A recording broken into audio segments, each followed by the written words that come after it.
How to find your wallet address on Binance. In this video, I will show you how you can find your wallet address on Binance in any cryptocurrency.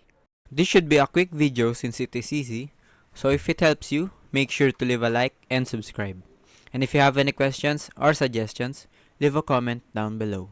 So let's jump straight into the video. So first, you need to be logged in on Binance, and then you have to go to Wallet tab and select Fiat and Spot. And you will be brought to Fiat and Spot balance screen. Now what you want to do is click on this yellow button which says Deposit. Look for the Crypto tab and you should see a drop down box in here. So try to look for the wallet that you want to find the address of, and you will see this section like this beside it. Now I will have to block this since this is personal information, but you will see your wallet address in here. And that is how you find your wallet address in Binance. So I hope this video helps you. If you have any questions or suggestions, leave a comment down below.